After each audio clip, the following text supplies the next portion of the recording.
Good morning बच्चों देखो कक्षा 5 में आज हम पढ़ेंगे पाठ 13 संत दादा मेघरण। ठीक है, संत दादा मेघरण जो एक समाज सेवक हो गए। ठीक है, आज हम उनके बारे में पढ़ेंगे। साधु तो चलता भला, यह कहावत भारत के संत पुरुषों के कारण प्रसिद्ध है। साधु तो चलता बने, जो साधु जो सज्जन व्यक्ति है वो हमेशा चलता फिरता ही अच्छा लगता है, यह कहावत हमारे देश में प्रसिद्ध है। क्यों? क्योंकि जो स्वार्थ मोह माया को छोड़कर समाज के लिए स्वयं को समर्पित कर देता है, यानी जो साधु व्यक्ति होता है वो अपने स्वार्थ के बारे में नहीं छोड़ता, किसी मोह माया को छोड़कर वह समाज के लिए अपने आप को समर्पित कर देता है, उसे संत कहा जाता है। यह भावना उन्हीं में विकसित होती है जो अनासक्त होकर ईश्वर की साधना और समाज सेवा में लग जाते हैं, यानी जो ईश्वर की साधना में लगते हैं और समाज सेवा में लगे होते हैं, उनके लिए यह कहावत कही गई है। भारत में साधु संतों की लंबी परंपरा है। यह 7 रूढ़ियों को तोड़कर आत्मविश्वास के साथ व्यापक समाज में उत्थान के लिए घर परिवार का त्याग कर देते हैं, यानी ये सभी रीति रिवाजों वगैरह को छोड़कर क्या करते हैं, सिर्फ लोगों की सेवा में लग जाते हैं। कच्छ सौराष्ट्र में एक ऐसे ही संत हैं दादा मेघरण। दादा मेघरण अन्य साधु संतों की तरह आध्यात्मिक विकास तो किया ही है, समाज की सेवा का उत्तम उदाहरण भी प्रस्तुत किया है। यानी कि उन्होंने आध्यात्मिक यानी जो धर्म से संबंधित है वह उसका तो विकास किया है, साथ ही उन्होंने समाज सेवा भी अच्छे से की है। उन्होंने कच्छ के रेगिस्तान की कठिन यात्रा करने वाले भूखे प्यासे मुसाफिरों की सेवा की। कच्छ में यानी जैसे आपको पता हो बच्चों, कच्छ रेतीला प्रदेश है, वहाँ पे पानी वगैरह बहुत कम मिलता है, तो वहाँ पर यात्रा करने वाले उन्होंने यात्रियों की खूब सेवा की है। अपनी इस भावना को उन्होंने इस प्रकार व्यक्त किया है। अपनी भावना को व्यक्त करते हुए उन्होंने क्या लिखा है, सूरवीर और संत को वन में नहीं रहना, जन सेवा के साथ में राम भजन करना। सूरवीर यानी जो योद्धा होता है वह कभी घर पर नहीं रहता। पता है ना आपको, जो योद्धा सैनिक होते हैं वह देश की रक्षा के लिए यानी कि सरहद पर रहते हैं। उसी तरह से जो सूरवीर व्यक्ति है और जो संत व्यक्ति है उसे कभी वन में यानी घर में नहीं रहना है, बल्कि लोगों की सेवा करना है और राम का भजन करना है। ठीक है, यानी ये ऐसे एक संत हो गए हैं जिन्होंने भगवान का नाम तो लिया ही लिया है, साथ ही उन्होंने लोगों की सेवा भी खूब अच्छे से की है। दादा मेघरण का जन्म कच्छ के एक गांव खोमड़ी के क्षत्रिय राजपूत भट्टी परिवार में सन 1664 में और संवत 1723 को हुआ था। उनके पिताजी हरदौल जी काफ़ी सुखी संपन्न थे। उनके पास अच्छी खेतीबाड़ी और पशुधन था। माता पंबाबा परोपकारी स्वभाव की गृहिणी थी, यानी यहाँ पे उनके परिवार के बारे में बताया गया है। उनके यहाँ आने वाले अतिथियों और मुसाफिरों का अच्छा सत्कार होता था। उनकी माता उनके घर जो मेहमान आते थे उनका खूब अच्छे से स्वागत करती थी। इस परोपकारी दंपति की परवरिश और परिवार की भक्ति में वातावरण में मेघरण का जन्म हुआ। उनका मूल नाम था मेघा जी। इनके छोटे भाई थे पतो जी। बचपन से ही जिनका झुकाव इस्लाम की ओर था, यानी उनको इस्लाम की ओर झुकाव था, वो इस्लाम धर्म अपनाना चाहते थे।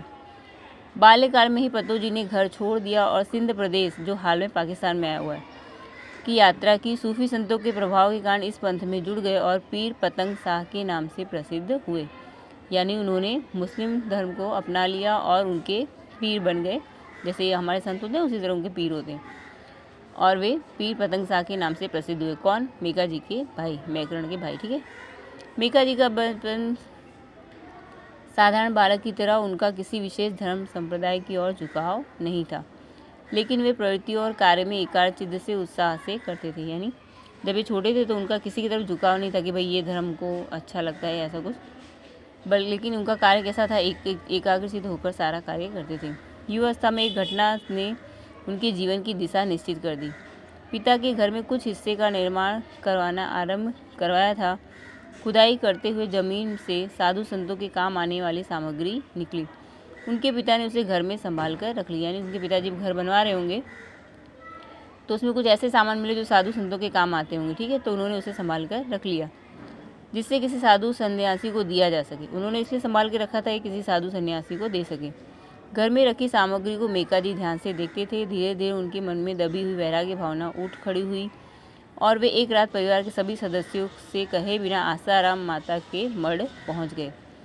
यानी उनको जो साधु संतों के जो सामान देखा उससे उनके देखकर उनकी वैराग्य भावना हो, तो उनको भाई मुझे भी संत बनना चाहिए ऐसा उन्होंने सोचा होगा, और फिर वो अपने घर को छोड़कर वहाँ से चले गए। आशापूर्वा माता का जो मंदिर है उसके पास का जो मठ है वहाँ पर वो पहुँच गए। ठीक है, मठ के अंदर गंगा राजा कापड़ी से दीक्षा के लिए आग्रह किया। किशोर अवस्था को देख अध्यक्ष ने इसके लिए मना कर दिया। माता पिता ने भी समझाया, लेकिन मेकानी की दृढ़ता को देखकर अनुमति दे दी।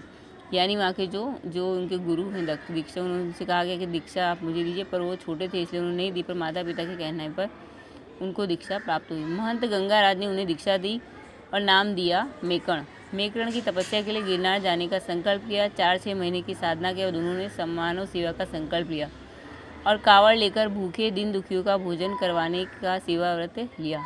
कहा जाता है कि गुरु ने ही उन्हें कावड़ देकर समाज सेवा का निर्देश दिया। मेकरण दादा ने लिखा है, गुरु अपनी कावड़ लई मेका जी को दीन, खाओ खिलाओ खलक को लोट मंगाविल लवलीन।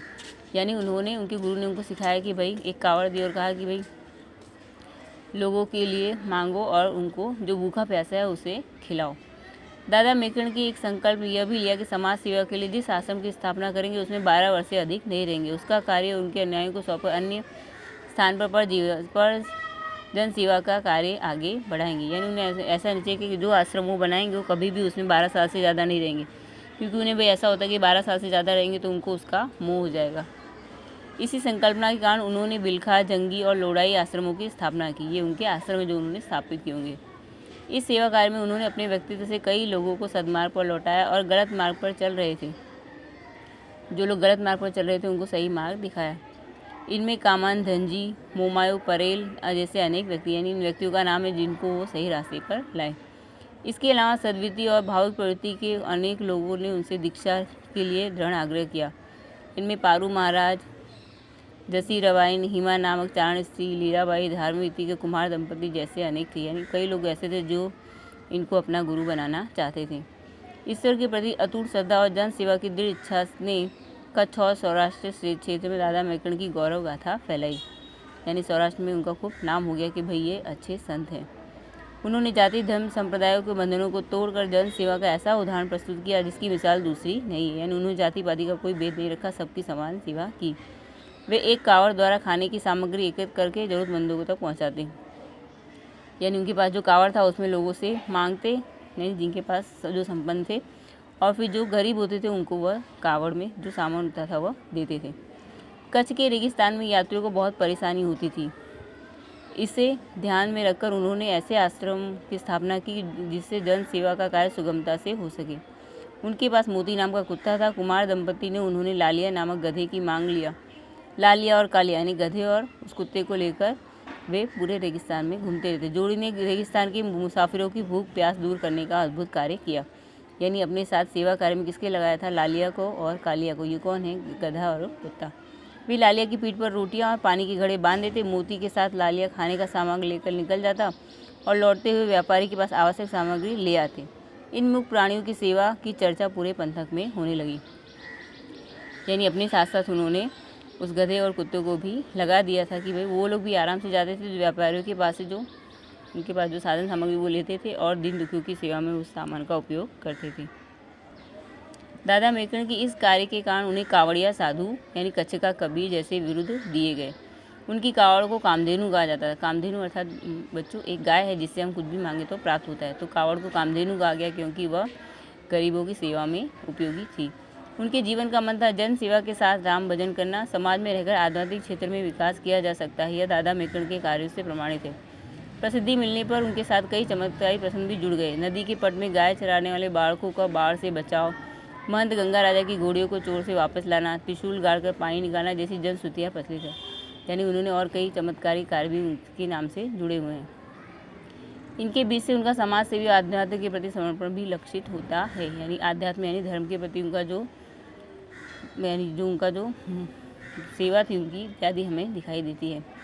उन्होंने अपनी वाणी को कच्ची, हिंदी, गुजराती और व्यक्ति में व्यक्त किया है। यानी उन्होंने कच्ची में, हिंदी में और गुजराती में अपनी बातें कही हैं।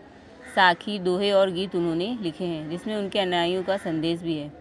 ईश्वर समाधि का निर्णय लिया। इस निर्णय के पंथकों में शौक फैल गया। यानी कई दिनों के बाद फिर उन्होंने समाधि का निर्णय ले लिया, जिससे कि उनके जो पंथक थे, उनके जो जैसे कहते हैं शिष्य वगैरह, वो बहुत दुखी हो गए। लेकिन अंतिम उद्देश्य में उन्होंने अपने भाविकों को आनंद का भाव पैदा किया।